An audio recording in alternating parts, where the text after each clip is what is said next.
किसी भी देश को आर्थिक रूप से मजबूत करने के लिए उस देश के उद्योगपतियों का उसमें एक बड़ा योगदान होता है। भारत के भी काफी उद्योगपति ऐसे रहे हैं जिनका डंका देश विदेश में बजा है। मौजूदा समय में भारत विश्व की 5वीं सबसे बड़ी अर्थव्यवस्था है। साथ ही भारतीय बिजनेसमैन और अडानी ग्रुप के चेयरमैन गौतम अडानी, जो दुनिया के तीसरे सबसे अमीर आदमी हैं, उन्हें हाल ही में न्यूज एजेंसी ब्लूमबर्ग ने दुनिया का सबसे ज्यादा कमाई करने वाला शख्स भी बताया है। लेकिन क्या आप जानते हैं कि भारत में ऐसे भी अरबपति रहे हैं जिन्होंने एक वक्त खूब दौलत व शोहरत कमाई, बुलंदियां छुई, तो दूसरे ही पल कंगाल हुए या भगौड़े साबित हुए। तो आज हम आपको बताते हैं ऐसे ही 10 भारतीय अरबपतियों के बारे में जिन्होंने अर्थ से फर्श तक का सफर तय किया। अनिल अंबानी देश के दिवालिया बिजनेसमैन में से एक है रिलायंस अनिल धीरूभाई अंबानी ग्रुप के प्रमुख अनिल अंबानी। एक वक्त था जब अनिल अंबानी दुनिया के 10 सबसे अमीर शख्सियतों में से एक थे। वो दुनिया के 6वें सबसे अमीर आदमी भी रहे, लेकिन अब हाल ये है कि उनकी ही कंपनी के बोर्ड से उन्हें बाहर होना पड़ा। 2010 के बाद से अनिल अंबानी का बिजनेस मानो एकाएक ठप होते गया कि वो दिवालिया हो गए। प्रमोद मित्तल इस्पात इंडस्ट्रीज लिमिटेड के चेयरमैन हैं और दुनिया के सबसे बड़ी स्टील कंपनी आर्सेलर मित्तल के एग्जीक्यूटिव चेयरमैन लक्ष्मी मित्तल के छोटे भाई हैं। प्रमोद 2020 में दिवालिया घोषित किए गए थे। एक वक्त था जब प्रमोद लंदन के अमीरों में से एक थे, लेकिन एक वक्त ऐसा भी आया जब लंदन की अदालत ने प्रमोद को दिवालिया घोषित किया था।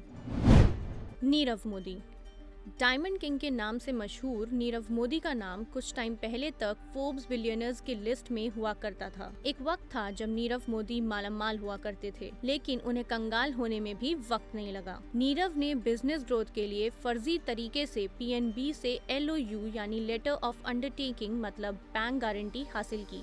इसके बाद उन्हें कर्ज तो मिला, लेकिन वो उस कर्ज को चुका नहीं पाए। 2018 में जब नीरव मोदी के खिलाफ FIR हुई तो वो देश से भाग गए थे और आज भी वो भारत सरकार द्वारा भगौड़े घोषित हैं।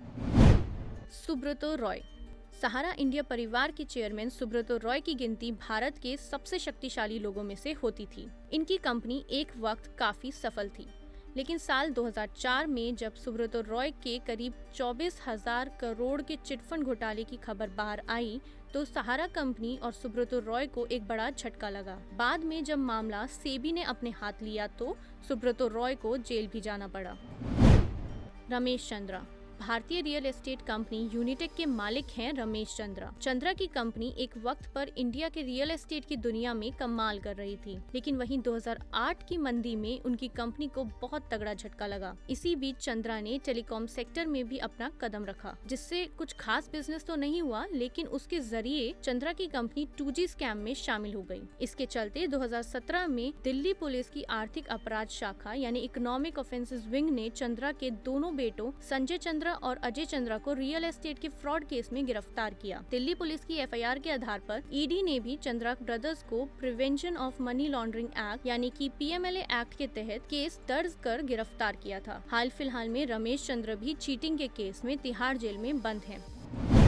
मेहुल चौकसी गीतांजलि ग्रुप के मालिक और PNB फ्रॉड केस में शामिल देश के लिए एक भगौड़े बिजनेसमैन हैं। एंटीगुआ और बारबुडा में रह रहे मेहुल 2018 के PNB स्कैम और मनी लॉन्ड्रिंग के केस में फंसते ही देश से भाग गए। चौकसी पर PNB के साथ करोड़ों का फ्रॉड करने का आरोप है, जिसकी भरपाई करने के लिए ED ने इनकी संपत्ति भी जब्त कर दी और आज भारतीय एजेंसियों के लिए चौकसी मोस्ट वांटेड क्रिमिनल हैं।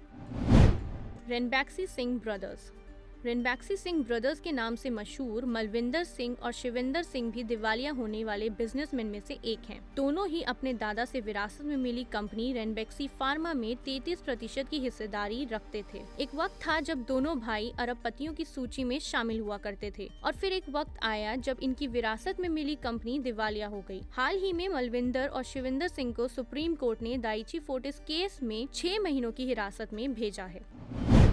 विजय माल्या एक बिजनेसमैन के साथ साथ पूर्व राज्यसभा सांसद Vijay Mallya king of good times के नाम से भी मशहूर हैं। विजय माल्या ने 28 साल की उम्र में ही अपने पिता के शराब के बिजनेस को एक सक्सेसफुल बिजनेस में तब्दील किया था। माल्या काफी सफल बिजनेसमैन और राजनीतिज्ञ थे जब तक उन्होंने किंगफिशर एयरलाइंस के साथ एविएशन सेक्टर में कदम नहीं रखा था। माल्या की एयरलाइन सेक्टर के बिजनेस को भी 2008 की मंदी ने झटका दिया, जिसके चलते माल्या ने 9,000 करोड़ का घोटाला किया और देश से भाग निकला। आज भी भारतीय सरकार के मुताबिक माल्या एक भगौड़ा है जिसने यूनाइटेड किंगडम में शरण ली हुई है। रामलिंग राजू। सत्यम कंप्यूटर सर्विसेज लिमिटेड के संस्थापक रामलिंग राजू ने 1987 में देश की चौथी सबसे बड़ी आईटी सॉफ्टवेयर निर्यातक कंपनी बनाई। साल 2008 में इनकी कंपनी का टर्नओवर करीब $2 बिलियन हो गया था। लेकिन एक वक्त था कि जब लग रहा था कि इनकी कंपनी अच्छा कर रही है, इन्होंने रियल एस्टेट में पैसे निवेश करने के चक्कर में कई साल तक कंपनी के अकाउंट में प्रॉफिट और रेवेन्यू के शेयरों के आंकड़ों को बढ़ा चढ़ा कर दिखाया। लेकिन 2008 की मंदी में इनका फ्रॉड भी सबके सामने आ गया। इसके बाद रामलिंग राजू को फ्रॉड्स और फंड्स मैनिपुलेशन के केस में जेल जाना पड़ा।